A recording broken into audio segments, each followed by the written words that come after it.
देखेंगे railway exam के लिए सबसे महत्वपूर्ण टॉपिक जो कि आपका होगा स्टैटिक्स यानी कि सांख्यिकी। तो बने रहिएगा क्लास के अंत तक। नमस्कार दोस्तों, एक बार फिर से आप सभी का बहुत बहुत स्वागत है आपके अपने परिवार मैथ्स वाटिका में।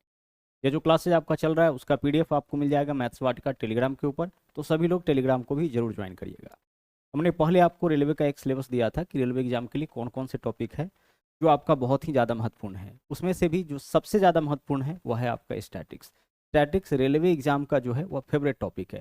तो अच्छे से आप एक एक कॉन्सेप्ट यहाँ पे समझिएगा। देखिएगा, यहाँ पे हम इन सारी चीज़ों के बारे में पढ़ेंगे और साथ में इसके ऊपर आधारित जो नया क्वेश्चन आपका पूछा गया है उन क्वेश्चंस को यहाँ पे हम लोग देखने वाले हैं। आइए शुरुआत करते हैं। देखिएगा, सबसे पहले जो है हम लोग यहाँ पे सीखेंगे माध्य निकालना यानी कि मीन निकालना। अगर आपसे हम यह कहे कि भाई माध्य बराबर क्या होता है तो आप क्या बोलोगे? सर माध्य बराबर होता है आंकड़ों का योग बट्टा आंकड़ों की संख्या, यानी इसको हम लिख सकते हैं सम ऑफ डाटा बट्टा क्या होगा? Number of data. Sum of data बट्टा नंबर ऑफ डाटा, यानी आंकड़ों का योग बट्टा आंकड़ों की संख्या। एक एक बात को आप अच्छे से समझिएगा यहाँ पे। जैसे अगर हम आपसे कहें कि 2 नंबर का आप निकालिए माध्य, तो दोनों को जोड़ करके 2 से भाग कर लीजिएगा। 3 नंबर का माध्य निकालना होगा तो तीनों को जोड़ करके 3 से भाग कर लेंगे। 10 नंबर का माध्य निकालना होगा तो 10 को जोड़ करके हम 10 से भाग कर लेंगे। क्लियर? यहाँ तक कोई दिक्कत नहीं। अब आइए, माध्य निकालना आप सीख चुके हैं, कैसे माध्य निकालिएगा? सम ऑफ डाटा बटा नंबर ऑफ डाटा से। अब इस क्वेश्चन में करना क्या है, इस क्वेश्चन को जरा गौर से पढ़िएगा। यहाँ कुछ डाटा दिया गया है और बोला है इसमें प्रत्येक में 10 की वृद्धि कर दी जाए तो इनका माध्य क्या होगा।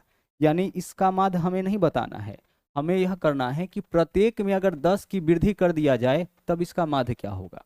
तो एक बात ध्यान से समझिएगा कि किसी भी श्रेणी के माध्य में वही परिवर्तन होगा जो परिवर्तन हम उसके प्रत्येक पद में करेंगे। यानी किसी श्रेणी में 4 नंबर है, 4 पद है और उसका माध्य कुछ निकाले हैं हम लोग। अब अगर श्रेणी के प्रत्येक पद में हम 10 की वृद्धि करेंगे तो माध्य में भी 10 की वृद्धि हो जाएगी। किसी श्रेणी के प्रत्येक पद में 10 से गुना करेंगे तो माध्य में भी 10 से क्या हो जाएगा? गुना हो जाएगा। तो यहाँ बोला है प्रत्येक पद में 10 की वृद्धि की जाए तो नया माध्य क्या होगा। तो हम क्या करेंगे यहाँ पे, गौर से समझिएगा, पहले हम इसका माध्य निकाल लेंगे और जो भी इसका माध्य आएगा उसमें हम 10 की वृद्धि कर लेंगे। तो माध्य निकालने के लिए क्या करना पड़ेगा? हमें नंबरों को आपस में जोड़ना पड़ेगा। तो जोड़िए, 4 2 6 6 12 4 16 2 18 8 26 4 30 8 38 2 40। ये जीरो जोड़ेंगे तो 40, यानी जीरो हासिल हमारे पास 4। 4 और 1 5, 2 7, 1 8, 2 10, 1 11, 1 12, 1 13 और 1 14, यानी 140 आया। तो सम ऑफ डाटा कितना है हमारे पास? 140। जब हम इन सभी 10 नंबर को आपस में जोड़े, यहाँ पे कितना नंबर दिया गया है? 10 नंबर। जब सबको आपस में जोड़े तो 140 आया।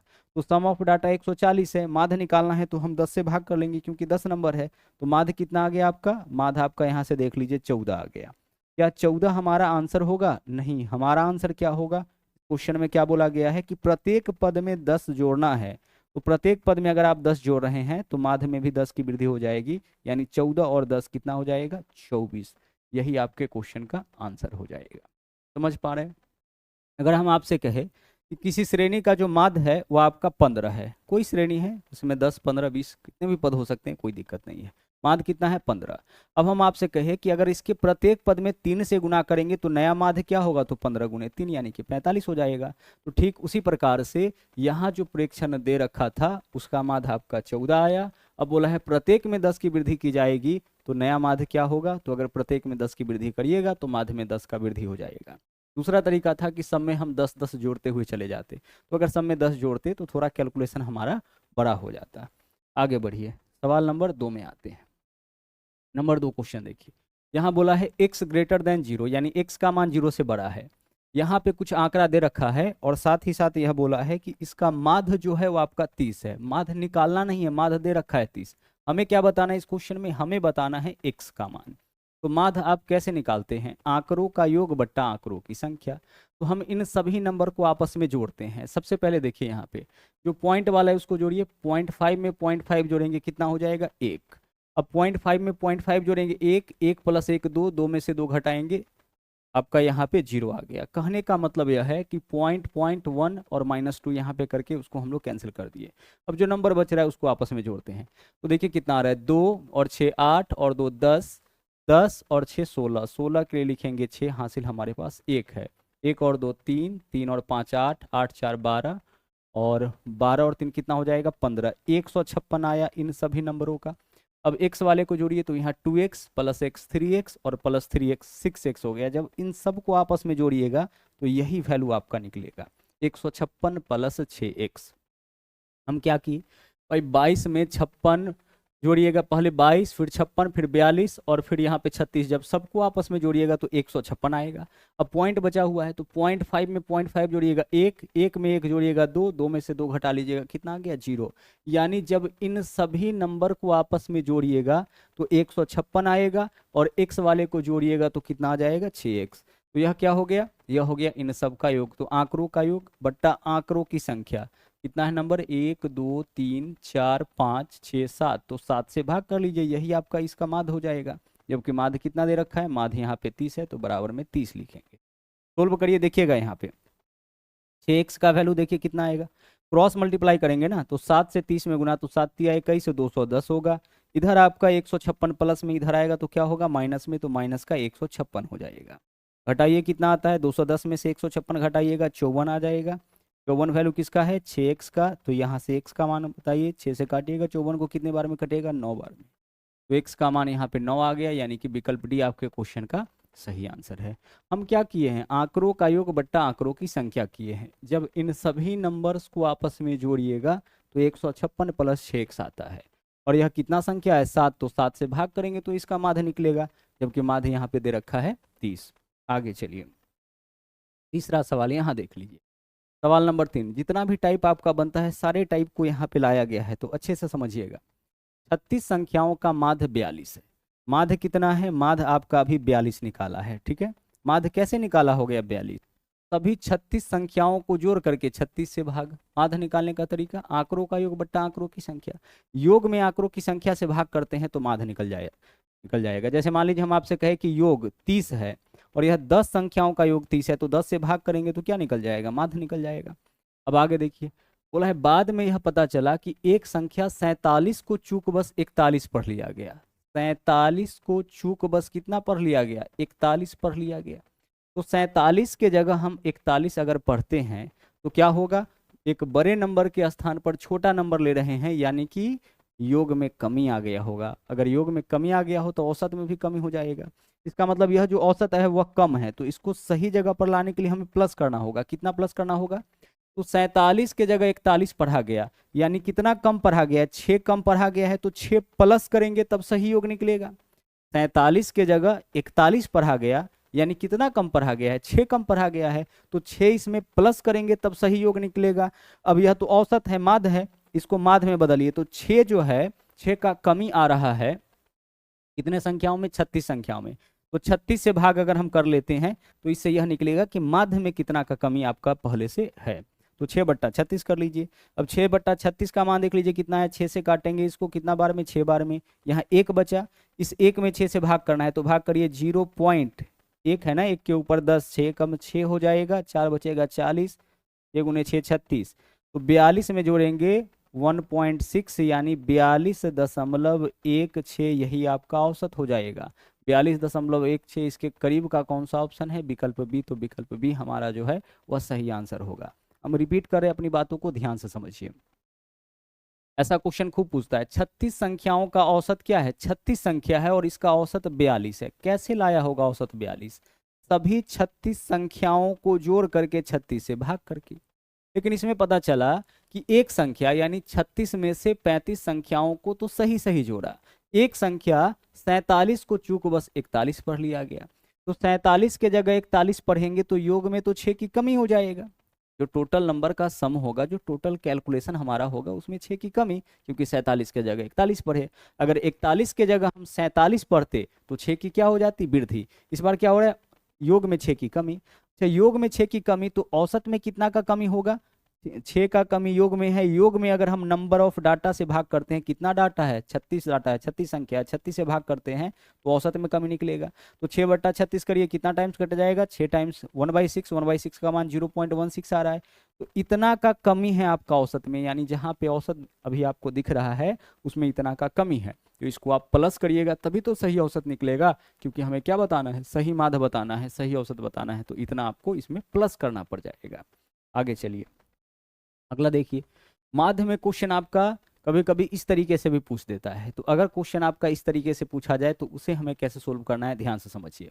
सबसे पहले देखिए, यह जो है यह डाटा, इसको हम लोग एक्स से डिनोट करते हैं, ठीक है। और यह जो है हमारा, इसको हम लोग एफ से डिनोट करते हैं, यानी कि फ्रीक्वेंसी। यह हमारा क्या है, यह हमारा एक्स है और यह हमारा फ्रीक्वेंसी है। और से देखिएगा करना क्या है। अब 10 अंक वाला विद्यार्थी का संख्या 17 है, यानी कुल योगफल कितना हो जाएगा, 10 गुने 17 यानी 170। आपको एफ एक्स का वैल्यू निकाल लेना है, क्योंकि जब भी क्वेश्चन आपका इस फॉर्म में देता है तो यहाँ पे माध्य यानी कि मीन निकालने का फॉर्मूला क्या होता है, इसको हम लोग बोलते हैं सिग्मा एफ एक्स बट्टा सिग्मा एफ, इसको बोलते हैं। सिग्मा एफ एक्स का मतलब प्लस करना है किसको, एफ एक्स के वैल्यू को। तो सबसे पहले यह x है, यह f है। एफ एक्स कैसे निकालेंगे, इस दोनों को गुना करके। 28 तिरिक कितना हो जाएगा बताइए, 84 होता है तो 840 हो जाएगा। यहाँ देख लीजिए 32 गुने 50 1600 हो जाएगा। आगे देखिए 24 गुने 7 क्या होगा, 0 7 चौके 4 सत्ते 28, 8 हासिल 2 और 7 दूना 14 और 2 18, 1880। ठीक आ रहा है ना, 0 है, 7 चौके 28, 8 हासिल 2, 7 दूना 14 और 2 16, 1680 होगा ना, 1680। आगे चलिए, और 19 गुने 90, 19 नमा 171, 1700 कितना आएगा, 1710 आ जाएगा। ठीक है, चलिए। तो यह वैल्यू किसका आ गया, यह वैल्यू आपका एफ एक्स का, सॉरी एफ का वैल्यू हमको पता था। यहाँ पे देखिए एफ का वैल्यू दे रखा था, एक्स का वैल्यू दे रखा था, नीचे हम लोग निकाले हैं किसका वैल्यू, एफ गुने एक्स, यानी एफ एक्स का वैल्यू यहाँ पे निकाल लिए।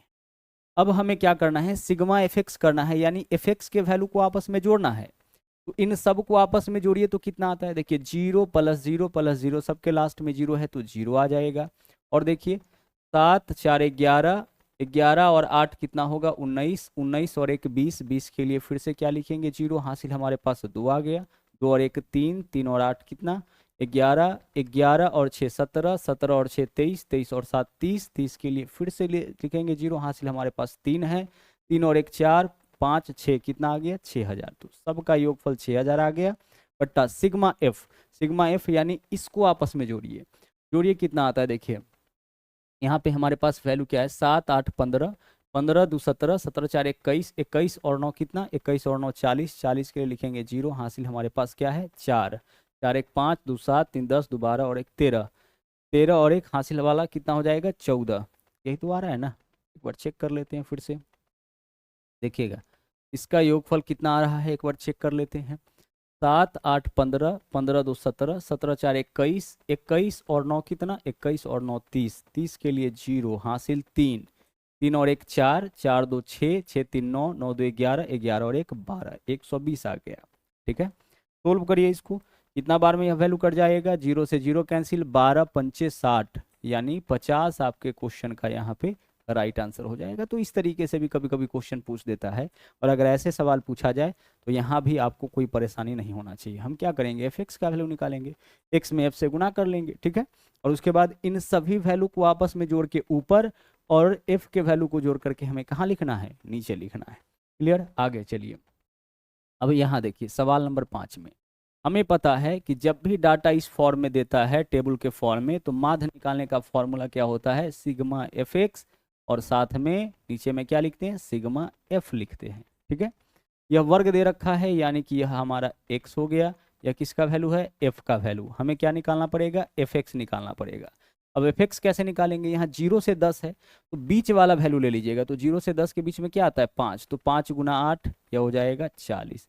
10 और 20 के बीच में कितना आता है, 15, तो 15 गुने 10 कितना आ जाएगा, 150 आ जाएगा। यहाँ पे देखिए 20 और 30 के बीच में कितना आता है, 25, 25 में कैसे गुना करेंगे, क्या हो जाएगा, 25 के हो जाएगा। ठीक है, कभी कभी ऐसा भी पूछ देता है तो इसको समझ लिए। 30 और 40 के बीच में क्या आएगा, 35, 35 गुने 6 कितना, 6 त्रिक 18, 180, 6 पंचे 30, 210 हो जाएगा। और साथ ही साथ यहाँ 40 और 50 के बीच में 45, तो 45 दाही 450 और 45 दूना 90, 450 में 90 अगर हम लोग जोड़ते हैं तो कितना हो जाएगा, 540। ठीक है, अब चलिए, माध्य बराबर तो हमें पता है सिग्मा एफ एक्स बट्टा सिग्मा एफ होता है। तो सिग्मा एफ एक्स का वैल्यू देखिए, माध्य कितना दे रखा है क्वेश्चन में, बंटन का माध्य 26 है, तो माध्य के जगह जो माध्य है उसको लिखिए 26 बराबर। आगे चलिए, सिग्मा एफ एक्स यानी इसको जोड़िए, तो जो नंबर है उसको पहले आपस में जोड़िए। 540 में 210 जोड़ेंगे, कितना हो जाएगा? 5 2 7, 750। 750 में 150 जोड़ेंगे 900। 900 में 40 जोड़ेंगे 940, और साथ में 25 के, तो 940 प्लस कितना हो रहा है? 940 प्लस 25 के, या सिग्मा एफ एक्स का वैल्यू। और साथ में नीचे देख लीजिए सिग्मा एफ का वैल्यू कितना, यानी इधर एफ का 8 और 10 18, 18 से 24 12 36 प्लस के, 36 प्लस के हो जाएगा। 36 प्लस कितना होगा? 36 प्लस के हो जाएगा। क्लियर? चलिए अब हमें क्या करना है? Cross multiply. तो 36 गुने 26 हो जाएगा 936, प्लस के से 26 में गुना तो 26 के होगा। इधर आपका क्या है? 940, और इसके अलावा 25 में के से गुना करेंगे 25 के। 25 के इधर आके 26 के में से घटेगा तो के हो जाएगा, और 936 इधर आके 940 में से घटेगा तो 4। हमें यही इस क्वेश्चन में बताना था कि के का मान क्या होगा, क्या आंसर हो जाएगा? 4। तो अगर माध्य से रिलेटेड क्वेश्चन टेबुलर फॉर्म में इस तरीके से भी पूछता है तो भी कोई दिक्कत आपको अब नहीं होगा। आगे बढ़िए, सवाल नंबर 6 में आइए। यहाँ देखिए क्या बोला है, एक्स प्रेक्षणों का समानांतर माध्य एम है। ठीक है, एक्स प्रेक्षणों का, अगर हम आपसे कहे कि 3 संख्याओं का माध्य 6 है तो सभी तीनों का योग 3 गुने 6 हो जाएगा। 5 संख्याओं का माध्य 8 है तो सभी 5 संख्याओं का योग 5 गुने 8 होगा। 9 संख्याओं का औसत, 9 संख्याओं का माध्य 10 है तो सभी 9 संख्याओं का योग 9 गुने 10 होगा। तो ठीक उसी प्रकार से आप बताइए कि एक्स प्रेक्षण का माध्य m है तो सभी एक्स प्रेक्षणों का योग क्या होगा? m गुने x हो जाएगा, mx हो जाएगा। ठीक है, क्या बोला है? एक्स प्रेक्षण यानी कि प्रेक्षणों का संख्या, डाटा जो है x है, और x डाटाओं का, x संख्याओं का माध्य m है, यानी सभी का योग m गुने x हो जाएगा। अब बोला है 2 प्रेक्षण 0 और m इसमें जोड़ा गया है, तो सबका योग इतना था, इसमें एक 0 जोड़ लीजिए और इसके अलावा एक m जोड़ लीजिए। तो अब जो है पूछा है कि अब नया माध्य बताइए। तो अब यह माध्य कितने संख्याओं का है? यह योग कितने संख्याओं का? एक्स प्रेक्षण का माध्य m, तो सभी x संख्याओं का योग m गुने x, तो x संख्या का योग इतना। अब इसमें 2 नंबर और जोड़ा गया है, तो यह योग कितने नंबर का हो गया? x प्लस 2 नंबर का। पहले से कितना नंबर था? x नंबर था, 2 नंबर और इसमें जोड़ा गया। पहले से x संख्या था, 2 नंबर और जोड़ा गया तो x प्लस 2 नंबर हो गया। इन सब का योग इतना, इतना बट्टा x प्लस 2। अब यह आपका क्या होगा? m अगर कॉमन लेते हैं तो m कॉमन लेने के बाद यहाँ बचेगा हमारे पास x, और प्लस 0 को तो हटा ही दीजिए m में से, m कॉमन तो 1, और साथ में नीचे में क्या है? x plus 2। तो यही आपका आंसर क्या होगा? विकल्प डी आपके क्वेश्चन का सही आंसर होगा। m into x plus 1 by x plus 2 आपका यहाँ पे राइट आंसर हो रहा है। समझ पा रहे होंगे? एक्स प्रेक्षणों का माध्य m है तो योग क्या होगा? x गुने m होगा। साथ ही साथ क्या बोला है? 2 और नंबर इसमें जोड़ा गया है, तो दो और नंबर इसमें जोड़ेंगे, 0 और m, तो आप प्लस कर दीजिए, 0 प्लस m कर दीजिए। अब यह सबका योग इतना है, और कितने नंबर का योग है यह? x प्लस 2 नंबर का, क्योंकि पहले से x नंबर था, 2 नंबर और जोड़ा गया। क्वेश्चन इजी ही है, बस कॉन्सेप्ट आपके दिमाग में फिट होना चाहिए। आगे चलिए अगले क्वेश्चन में, सवाल नंबर 7। एक क्वेश्चन अभी हम लोग देखे थे, पहला ही क्वेश्चन देखे थे कि किसी भी श्रेणी के माध्य के प्रत्येक पदों में जो परिवर्तन होगा वही परिवर्तन उसके माध्य में भी होगा। तो यहाँ बोला है कि यदि किसी श्रृंखला x1 x2 x3 dot dot dot xn, इसका माध्य 1 है, माध्य कितना है? 1 है। अब क्या किया? प्रत्येक में k से भाग किया, x1 by k, x2 by k, x3 by k, प्रत्येक में k से भाग किया, तो नया माध्य क्या हो जाएगा? नया माध्य 1 बाई k हो जाएगा। पहले माध्य क्या था? पहले माध्य 1 था, जब प्रत्येक में k से भाग करेंगे तो नया माध्य 1 बाई k हो जाएगा, क्योंकि किसी भी श्रेणी के प्रत्येक पदों में जो परिवर्तन होता है वही परिवर्तन उसके माध्य में भी होता है। और से देखिए ना, यहाँ जो श्रेणी आपका दे रखा है उस श्रेणी का माध्य कितना है? 1। अब क्या बोला है? x1 बाई के, x2 बाई के, x3 बाई के, dot dot dot xn by के, यानी प्रत्येक में k से भाग किया है। तो प्रत्येक में जब k से भाग किया जाएगा तो क्या होगा? माध्य में भी k से भाग हो जाएगा। माध्य 1 है तो आप 1 बाई k हो जाएगा। ठीक है, चलिए बढ़ते हैं आगे। अब आगे, अच्छा क्वेश्चन में जो है कभी कभी आपका भिन्न के रूप में भी दे देगा, तो कोई फर्क उससे नहीं पड़ता है। अगर क्वेश्चन भिन्न के रूप में है फिर भी हम वही करेंगे, आंकड़ों का योग बट्टा आंकड़ों की संख्या। तो यहाँ जितना भी नंबर दे रखा है सबको जोड़िए, तो सबका एलसीएम चेक करिए तो कितना आ रहा है। पहले हम लोग जोड़ के देख रहे हैं, तो सबका एलसीएम 4 हो जाएगा। अब 4 हो रहा है एलसीएम, तो इसके नीचे में कुछ नहीं, तो इसमें सीधे गुना हो जाएगा। जिसके नीचे में कोई वैल्यू नहीं, जब आप जोड़ने के लिए चलते हैं जैसे 1+1/2 इस तरीके से वैल्यू जोड़ते हैं, तो जिसके नीचे में कुछ भी डाटा नहीं होता है उसमें हम क्या करते हैं, एलसीएम से गुना करते हैं। तो गौर से देखिएगा, यह 4 हो जाएगा, यह कितना होगा 2 दूना 4, तो 1 में 2 से गुना करेंगे 2 हो जाएगा, 2 दूना 4 तो 2 हो जाएगा, यह आपका 3 रह जाएगा, इसके नीचे 4 है तो 1 रह जाएगा, 2 चौके 8 हो जाएगा, 2 दूना 4 तो 2 हो जाएगा, यहाँ पे देख लीजिए 1 रह जाएगा, यहाँ पे 3 रह जाएगा। आंकड़ों का योग बट्टा आंकड़ों की संख्या।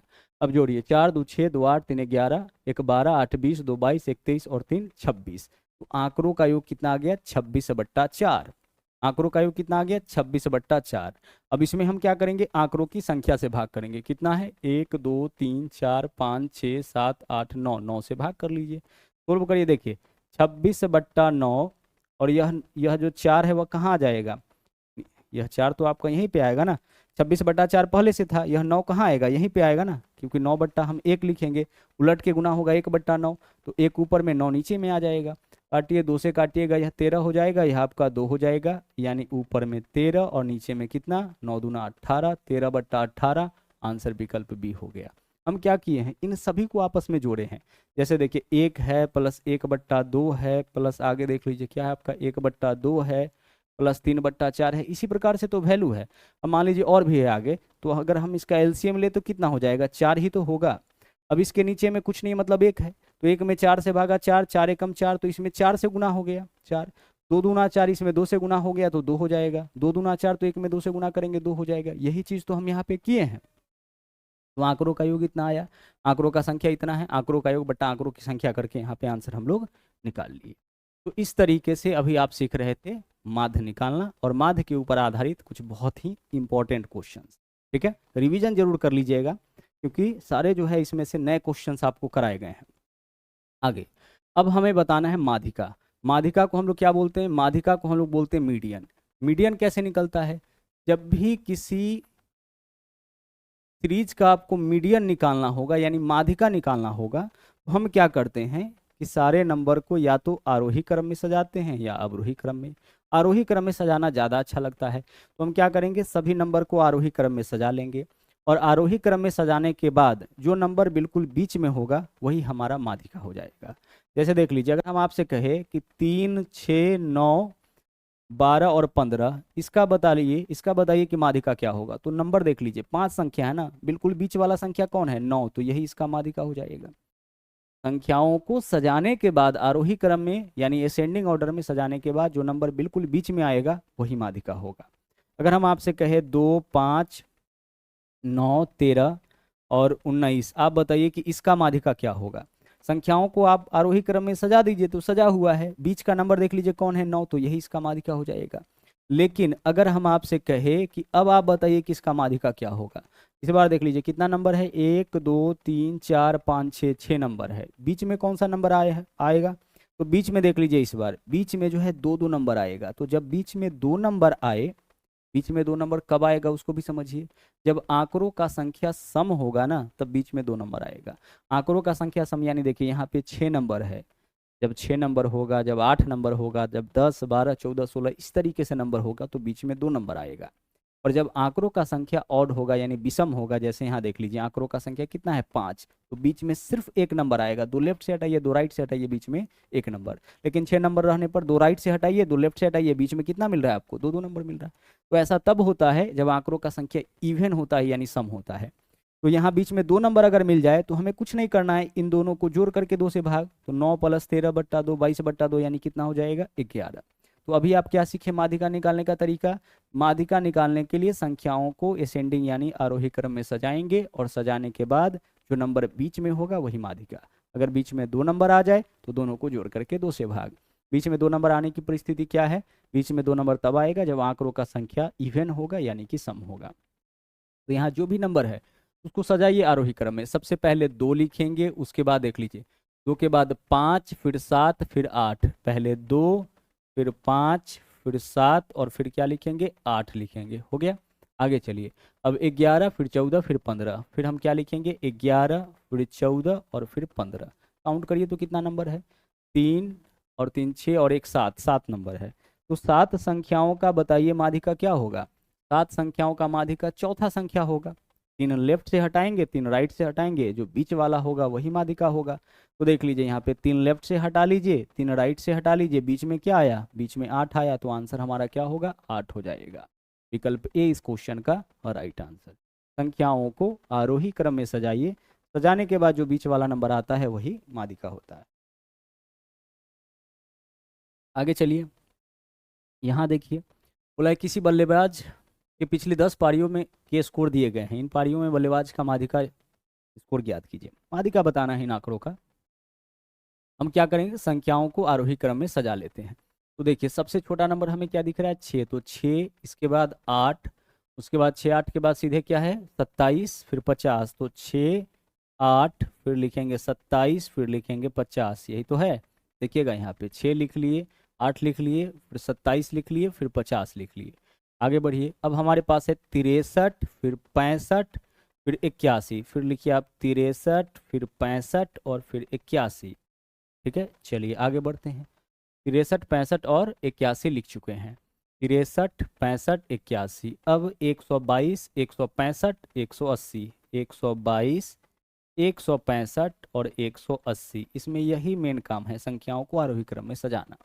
कितना नंबर है देखिए, 1 2 3 4 5 6 7 8 9, 3 3 6 3 9 और 1 10। यहाँ देखिए 1 2 3 4 5 6 7 8 9 10। ठीक है, संख्या आरोही क्रम में सजा हुआ दिख रहा होगा, आरोही क्रम में सजा लीजिएगा। ओके, अब सजाने के बाद देख लीजिए जो नंबर बिल्कुल बीच में होगा, तो आंकड़ों का संख्या इस बार तो इवन है ना, 10 नंबर है, तो बीच में कौन सा नंबर होगा, बीच में देख लीजिए छठा, और यहाँ पे देखिए 4 नंबर आप लेफ्ट से हटा लीजिए, ठीक है, और 4 नंबर आप राइट से हटा लीजिए। बीच में जो नंबर आया आपको क्या करना है, इसी को जोड़ करके 2 से भाग, तो हमारा आंसर हो जाएगा 63 + 65/2। और वैसे भी 63 और 65 के बीच में क्या आता है, 64 ही तो आता है ना, 63 + 65/2 करिएगा तो 64 ही आएगा। 5 और 3 8, 6 और 6 12, 128/2 कितना होगा, 64 होगा। हमें क्या करना है, अब इस दोनों के बीच का नंबर निकालना है, तो दोनों को जोड़ करके 2 से भाग कर लेंगे। संख्याओं को आरोही क्रम में सजाइए, अगर बीच में 2 नंबर आ गया, बीच में 2 नंबर कब आएगा, जब आंकड़ों का संख्या इवन होगा। जैसे यहाँ 10 संख्या है, तो 10 संख्या है तो बीच में 2 संख्या आएगा, 4 बाएं से हटा दिए, 4 दाएं से हटा दिए, बीच में जो 2 नंबर मिला दोनों को जोड़ करके 2 से भाग कर दिए, आंसर हमारा निकल गया 64। आगे बढ़िए, यहाँ देखिए इन आंकड़ों का माध्यिका बताइए। संख्या नेगेटिव है, तो नेगेटिव फॉर्म में अगर संख्या दिया जाए तो क्या आप उसको अरेंज कर सकते हैं, बिल्कुल कर सकते हैं।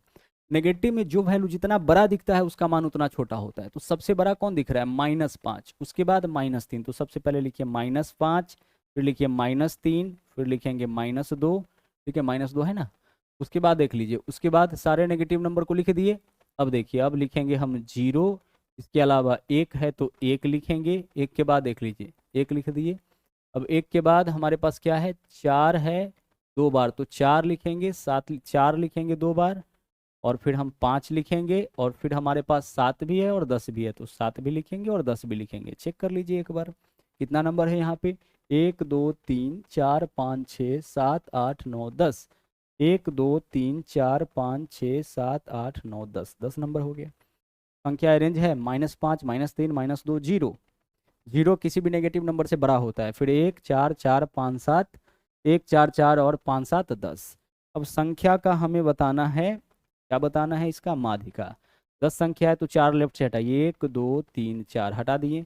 अब 4 राइट से भी हटा लीजिए, बीच का नंबर कौन है, 1 4, तो इन्हीं दोनों को जोड़ करके 2 से भाग, तो 4 और 1 5, 5/2 कितना हो जाएगा, 2.5। तो आंसर आपका 2.5 विकल्प बी हो जाएगा।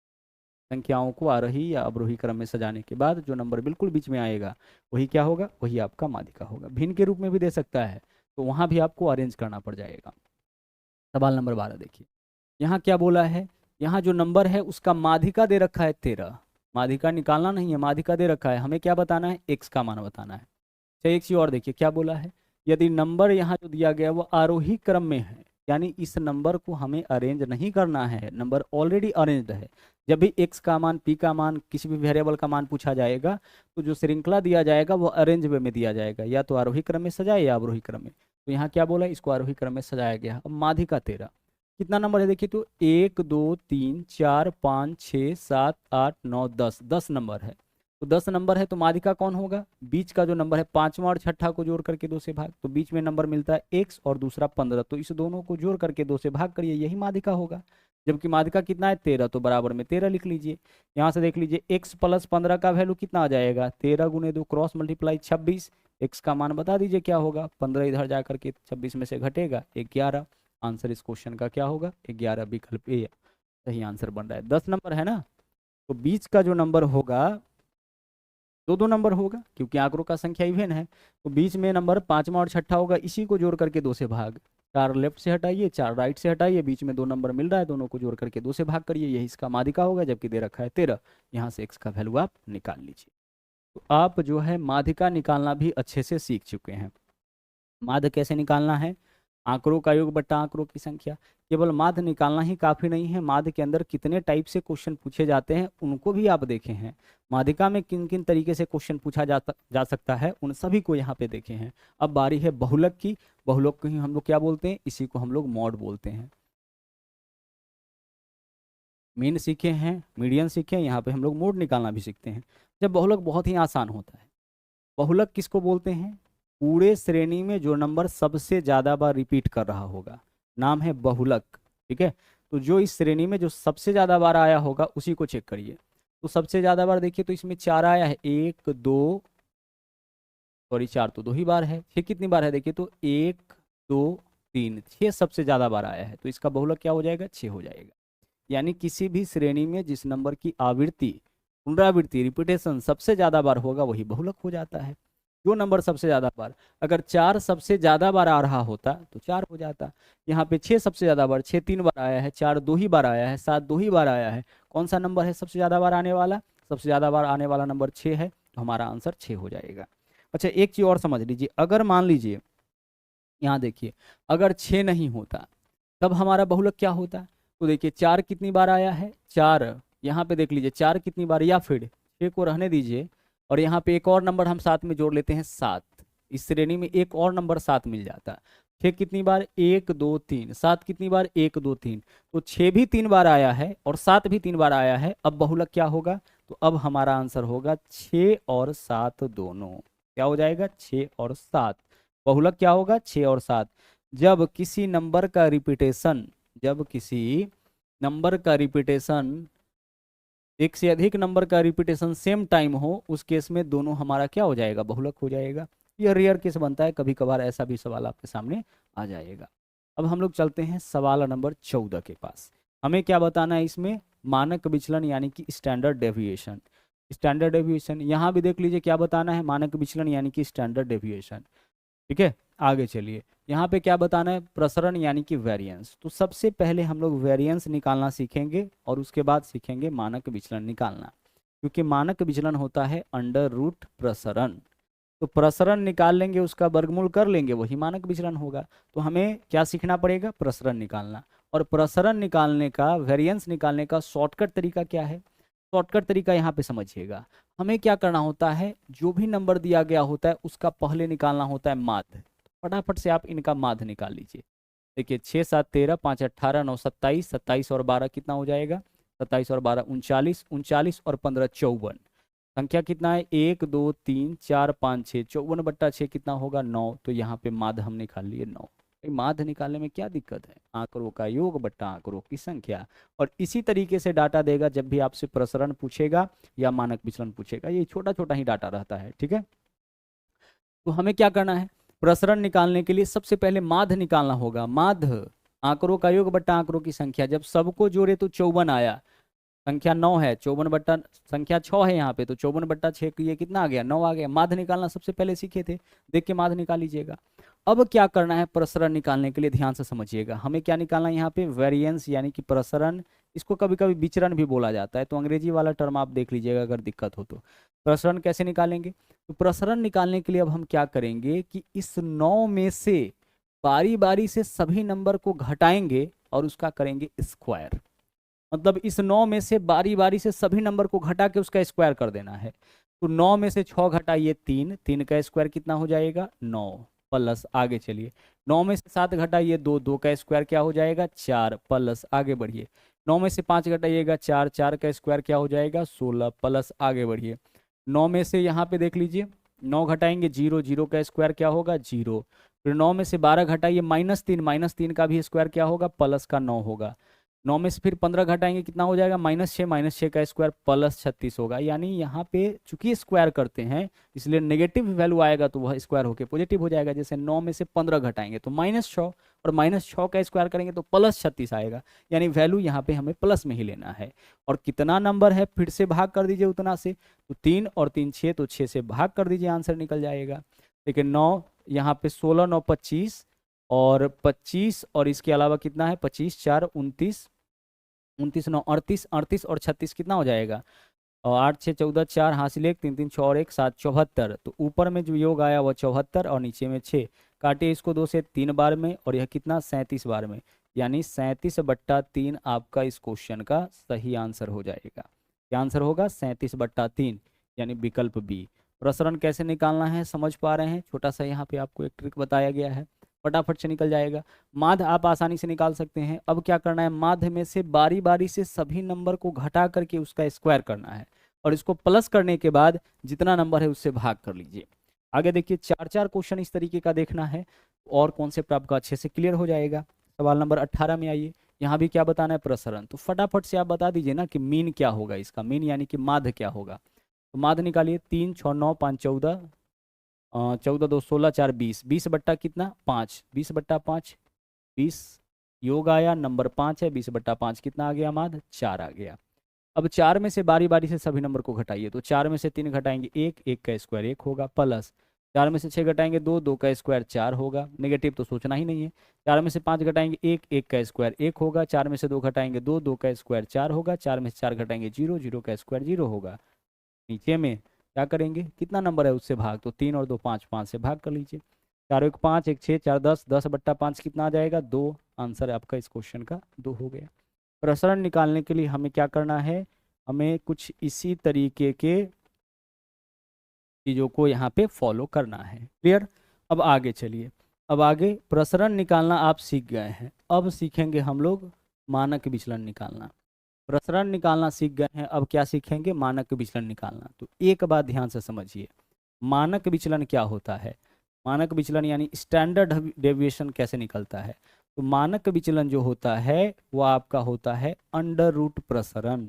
यानी अभी आप प्रसरण निकालना सीखे हैं ना, तो प्रसरण का केवल वर्गमूल कर लीजिए, वही आपका क्या हो जाएगा, वही आपका यहाँ पे मानक विचलन हो जाएगा। ठीक है। मानक विचलन क्या होगा रूट अंडर प्रसरण। जैसे प्रसरण 36 आया तो 36 का वर्गमूल कर लीजिए कितना आएगा 6, तो 6 आपका इसका मानक विचलन हो जाएगा।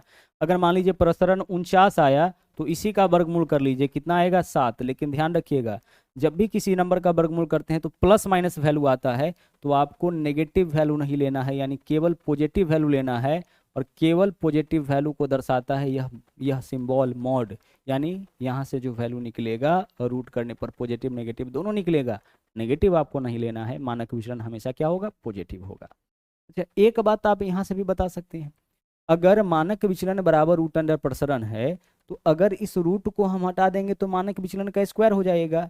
यानी हम कह सकते हैं मानक विचलन का स्क्वायर जो होगा, मानक विचलन का क्या होगा स्क्वायर जो होगा वह किसके बराबर होगा, वह प्रसरण के बराबर होगा। यानी कभी प्रसरण अगर आपसे पूछ दे और मानक विचलन ही दे रखा हो तो हम मानक विचलन का स्क्वायर करेंगे। यह दोनों बात एक दूसरे के ऊपर निर्भर है ना। मानक विचलन जब अंडर रूट प्रसरण होता है तो प्रसरण मानक विचलन का स्क्वायर हो जाएगा। अब चलिए, अब यहाँ जो आंकड़ा दिया गया है हम उसका क्या निकालेंगे प्रसरण निकालेंगे। तो प्रसरण निकालने के लिए सबसे पहले इसका माध्य निकालना पड़ता है ना, तो निकालिए माध्य। माध्य निकालिए 11 7 18 10 28 13 41 9 50। आंकड़ों का योग कितना आया 50 और आंकड़ों का संख्या कितना है यहाँ पे देखिए ना 3 2 5 है, तो 50/5 कर लीजिए 10। माध्य निकल गया 10। प्रसरण निकालने के लिए क्या करेंगे, इस 10 में से बारी बारी से सभी नंबर को घटाइए। तो 10 में से 11 घटाइए 1, 1 का स्क्वायर 1 हो जाएगा। 10 में से 7 घटाइए 3, 3 का स्क्वायर 9 हो जाएगा। 10 में से 10 घटाइए 0, 0 का स्क्वायर 0 हो जाएगा प्लस 10 में से 13 घटाइए 3, -3 होगा, यहाँ प्लस ही आना है स्क्वायर कर रहे हैं। 10 में से 9 घटाइए 1, 1 का स्क्वायर 1 होगा और साथ में नीचे क्या रहेगा, कितना नंबर है यहाँ पे 5 नंबर, तो नीचे में 5। सभी वैल्यू को जोड़िए 9 और 1 10, 9 19 और 1 20, 20/5 कितना 4, 4 क्या आया सर 4 यहाँ पे ना हमारा वेरिएंस है, प्रसरण है, इसको विचरण भी बोलते हैं हम लोग, विसरण विचलन सब बोलते हैं। अब बताइए जब आपके पास प्रसरण आ गया है तो मानक विचलन कैसे निकलेगा? सर मानक विचलन होता है रूट अंडर प्रसरण, देख रहे हैं ना आप यहाँ पे फॉर्मूला, तो आप रूट अंडर यहाँ पे क्या कर लीजिएगा, रूट अंडर 4, और रूट 4 इसका वैल्यू मॉड में ही निकालना है, यानी क्या होगा, प्लस का 2 होगा, माइनस वाला 2 आपको नहीं लेना है, कभी माइनस वाला भी रहता है ना, प्लस माइनस, आपको क्या लेना है, केवल पॉजिटिव वाला लेना है, ठीक है।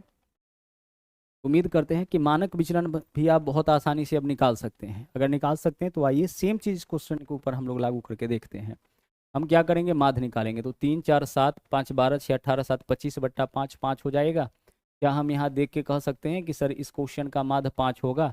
हो जाएगा। 5 में से 3 घटाइए 2, 2 का स्क्वायर कितना हो जाएगा, 4। 5 में से 4 घटाइए 1 का स्क्वायर 1 हो जाएगा। 5 में से 5 घटाइए 0, 0 का स्क्वायर 0 हो जाएगा। 5 में से 6 घटाइए 1, 1 का स्क्वायर 1 हो जाएगा। 5 में से 7 घटाइए 2, 2 का स्क्वायर 4 हो जाएगा। 5 नंबर है तो नीचे में रहेगा 5। 4 और 1 5, 5 1 6, 4 10 बट्टा 5 कितना होगा, 2। अगर 2 हमारा प्रसरण आया है तो मानक विचलन अंडर रूट 2 हो जाएगा ना। या क्या निकाले हैं आप, प्रसरण निकाले हैं। मानक विचलन क्या होता है सर, मानक विचलन होता है अंडर रूट प्रसरण। मानक विचलन क्या होता है, अंडर रूट प्रसरण होता है। तो हमारा प्रसरण 2 आया है तो बस 2 को अंडर रूट कर लीजिए, यही क्या होगा, ये आपका आंसर हो जाएगा। क्लियर? चलिए बढ़ते हैं आगे। यहाँ देख लीजिए हमसे क्या पूछा गया है, मानक विचलन पहले n संख्या का, n स्क्वायर माइनस 1/12। जैसे पहले 20 संख्या का तो 20 का स्क्वायर माइनस 1/12। पहले 30 संख्या का तो 30 का स्क्वायर माइनस 1/12। यानी जब भी क्वेश्चन आपसे पूछा जाए कि पहले n संख्याओं का बहुलक मानक विचलन क्या होगा, हम क्या करेंगे, root under n square minus 1/12 कर लेंगे। क्लियर? चलिए हमें सोल्व करने पर नहीं जाना है, यहीं से इस क्वेश्चन को हमें सोल्व कर लेना है। बढ़ते हैं आगे। इसको देख लिए 17, 18 भी देख लिए हैं। 19 नंबर, आंकड़ों का परिसर। परिसर का मतलब क्या होता है, रेंज होता है। हमें क्या बताना है इस क्वेश्चन में, रेंज बताना होना। और रेंज क्या होता है, upper limit minus lower limit. Range क्या होता है, upper limit minus lower limit, यानी बड़ी संख्या माइनस छोटी संख्या। रेंज क्या होगा, तो रेंज यानी परिसर होता है बड़ी संख्या माइनस छोटी संख्या। बड़ी संख्या यानी जो सबसे बड़ी संख्या है उसमें से क्या करेंगे, हम सबसे छोटी संख्या को घटा लेंगे। तो आप बताइए कि यहाँ पे सबसे बड़ा संख्या कौन है इसमें, सर 19 है सबसे बड़ा संख्या, और सबसे छोटा संख्या कौन है, 9 है। 19 में से 9 घटाइए, यही आपका रेंज हो जाएगा। इसमें क्या दिक्कत है, कभी भी रेंज आपको निकालना होगा उन आंकड़ों में से आप देखिएगा कि सबसे बड़ा नंबर कौन है। तो इस लिस्ट में सबसे बड़ा नंबर 19 है और सबसे छोटा 9। 19 माइनस 9 कर लीजिए, यही परिसर हो जाएगा, रेंज हो जाएगा।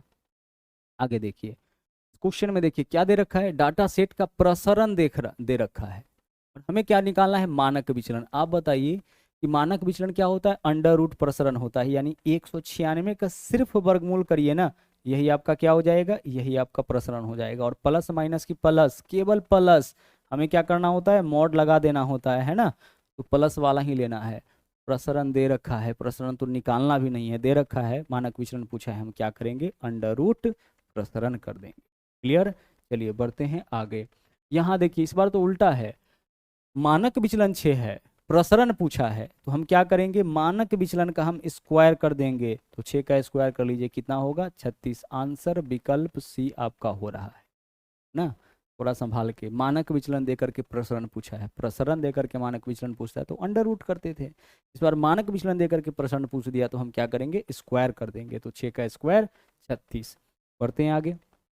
यहाँ देखिए बोला है यदि बहुलक और माध्यिका में अंतर 2 का है तो अनुभवजन्य संबंध का उपयोग करते हुए माध्यिका माध्य का अंतर ज्ञात कीजिए।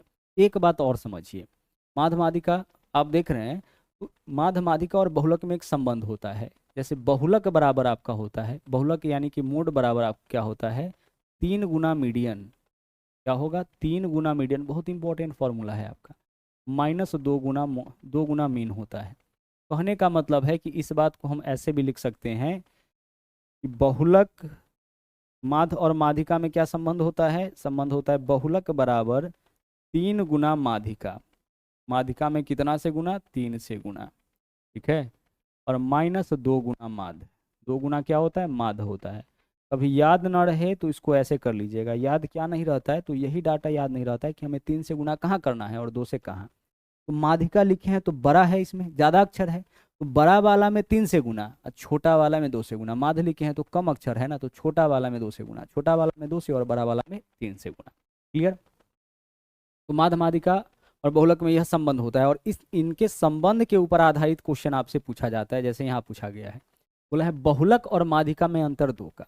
अब एक चीज देखिए, फॉर्मूला हमारे पास क्या है, बहुलक बराबर 3 गुने माध्यिका। यहाँ कितना माध्यिका है, 3 माध्यिका है।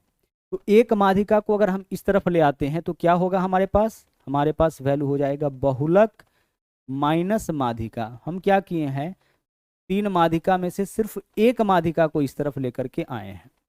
अब इधर क्या बचेगा, कितना माध्यिका बचेगा, 2 माध्यिका बच जाएगा। कितना माध्यिका बचेगा, 2 माध्यिका बचेगा और साथ ही साथ जो है 2 माध्य तो आपका बच रहा है, वह तो रहेगा ही भाई। अगर कभी इस तरीके से वैल्यू लिखा रहे 7 बराबर 8x प्लस y इस तरीके से, तो हम इसको ऐसे लिख सकते हैं 7 बराबर x plus 7x plus y लिखा जा सकता है। 8x के लिए 7x प्लस x और x इधर प्लस में इधर आएगा तो माइनस में, तो 7 माइनस x हो जाएगा। तो 7 माइनस x हो जाएगा तो इधर क्या बचेगा 7x। तो 8x में से एक x को अगर हम इधर ले आते हैं तो इधर 7x बचेगा और इधर आपका 1x आ जाएगा। 8x में से अगर 2x को इधर ले आएंगे तो इधर 6x बचेगा। तो सिमिलरली यहाँ पे क्या किए कि 3 माध्यिका है, हम एक माध्यिका को इस तरफ ले आए तो बहुलक माइनस माध्यिका हो गया, बराबर जंप करेगा वैसे ही नेगेटिव, और इधर क्या बचेगा 2 माध्यिका और 2 माध्य बचेगा। अब क्वेश्चन में देखिए बहुलक और माध्यिका में अंतर 2 का। देखिए बहुलक और माध्यिका में अंतर कितना का, 2 का दे रखा है, बराबर दोनों में 2 है तो 2 कॉमन ले लिए। इधर क्या बचा हमारे पास, इधर हमारे पास बच गया है माध्यिका और माइनस इधर हमारे पास है माध्य, तो हम कॉमन ले चुके हैं। अब इसको देखिए 2 गुना में इधर आएगा तो भाग में 2 से 2 कट गया, क्या बचा 1 बचा। बताना है माध्यिका और माध्य में अंतर, यही तो सवाल था। क्या हो जाएगा 1 का, विकल्प ए आपका यहाँ पे राइट आंसर हो जाएगा। हमें क्या बताना था इस क्वेश्चन में, माध्यिका और माध्य का अंतर। आगे देखिए, इन्हीं दिए गए आंकड़ों के लिए माध्य और बहुलक 42 और 60। माध्य और बहुलक क्या है 42 और 60। बहुलक कितना है 60 है, माध्य कितना है 42 है। माध्यिका कितना है नहीं पता, तो 3 गुना माध्यिका माइनस 2 गुना माध्य। माध्य कितना है आपका 42 है। ऐसा ही तो है। ये आपने क्या फॉर्मूला देखा है, आपने देखा है बहुलक बराबर क्या होता है 3 गुने माध्यिका माइनस 2 गुने माध्य होता है। इस क्वेश्चन में क्या दिया है सर, इस वाले क्वेश्चन में ना क्या क्या पता है, देखिए बोला है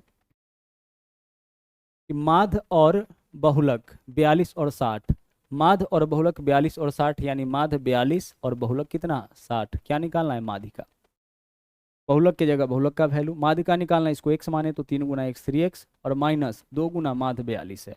42 गुने 2 कितना होगा 84, 84 इधर आके 60 में जुटेगा, कितना हो जाएगा 144। 144 वैल्यू किसका 3x का, 84 है ना, तो 84 आके 60 में जुटेगा, 8 6 14 144 होगा ना। 3 से काटिए, 3 चौके 12 और 3 अठे 24, 48 वैल्यू किसका हो गया x का वैल्यू हो गया। x क्या माने थे, माध्यिका माने थे। आंसर हमारा विकल्प डी हो जाएगा। ठीक है, आंसर होगा विकल्प डी। आगे बढ़िए, बोला है यदि एक बंटन का बहुलक 27, ठीक है भाई बहुलक कितना है 27, तो बहुलक बराबर, आगे चलिए, बोला है माध्यिका 35, तो 3 गुना माध्यिका होता है। हमें क्या बताना है, माध्य क्या होगा, तो 2 गुने माध्य, माध्य पूछा है x मान लिए। माइनस 2x बराबर किधर आएगा, तो प्लस का 2x हो जाएगा, और इधर 35 पंचे कितना हो जाएगा 30 पंचे, सॉरी 35 तरीक 105, तो 105 प्लस में 27 इधर है, इधर आएगा तो माइनस में। हटाइए 2x का वैल्यू बताइए क्या हो जाएगा, 15 में से 7 माइनस करेंगे कितना 8, और 9 में से 2 माइनस करेंगे 7, 78। 2x का वैल्यू 78 आया ना। अब बताइए x का मान क्या होगा, 2 से काटिए 78 को, कितनी बार में 39 बार में। x किसको माने थे हम लोग, x माने थे माध्य को, तो माध्य कितना हो जाएगा 39 हो जाएगा। बहुलक बराबर 3 गुने माध्यिका माइनस 2 गुने माध्य। आगे चलिए, यहाँ देखिए बोला है बंटन का माध्य 14 है, मानक विचलन 5 है, तो विचरण गुणांक बताइए। विचरण गुणांक का एक फॉर्मूला होता है, यहाँ से भी क्वेश्चन आपका पूछा जाता है। विचरण गुणांक यानी कॉफिशिएंट ऑफ वेरिएंस इसको बोलते हैं। जब भी विचरण गुणांक निकालना होगा ना, तो आपको क्या करना है, यहाँ पे मानक विचलन लिखना है ऊपर, क्या लिखना है मानक विचलन ऊपर, साथ ही साथ माध्य रहेगा नीचे, और गुना करेंगे 100 से। 100 से गुना इसलिए क्योंकि यह प्रतिशत में देता है, हमें यह क्या किस में निकालना होता है, प्रतिशत में निकालना होता है। ध्यान से समझिएगा।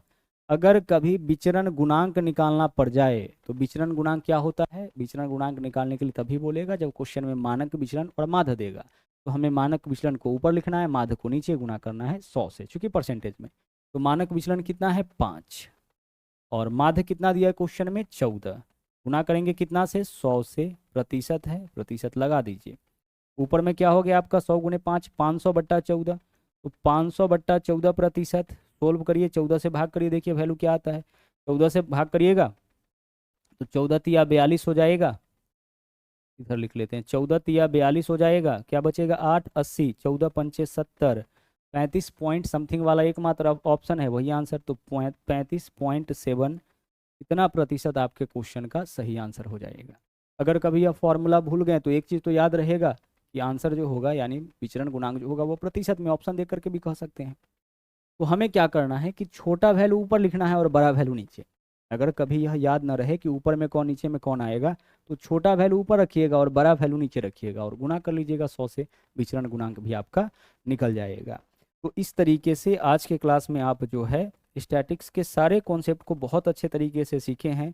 एग्जाम से पहले इन सब का जो है बहुत अच्छे तरीके से आप रिवीजन करके जाइएगा, इसी में से कोई ना कोई क्वेश्चन आपके एग्जाम में जरूर आएगा, है ना। इन सभी चीज़ों को आप देखें, माध्य देखें, माध्यिका देखें, बहुलक देखें, प्रसरण देखें, है ना, मानक विचलन देखें, यहाँ पे परिसर है यानी रेंज देखें, और कोफिशिएंट ऑफ वेरिएंस कहने का मतलब विचरण गुणांक भी देखे हैं, और साथ ही साथ माध्य, माध्यिका और बहुलक के बीच में जो रिलेशन होता है उसको भी आप यहाँ पे सीखे हैं। तो आज के लिए इतना ही। पीडीएफ तो आपको डाउनलोड करना ही है। साथ ही साथ अगर आप चैनल पे नए हैं तो चैनल को सब्सक्राइब जरूर करिए, इसके अलावा लाइक और शेयर करते रहिए। मिलते हैं एक बार फिर से अगले क्लास में कुछ और बेहतरीन कॉन्सेप्ट के साथ। Thank you. जय हिंद।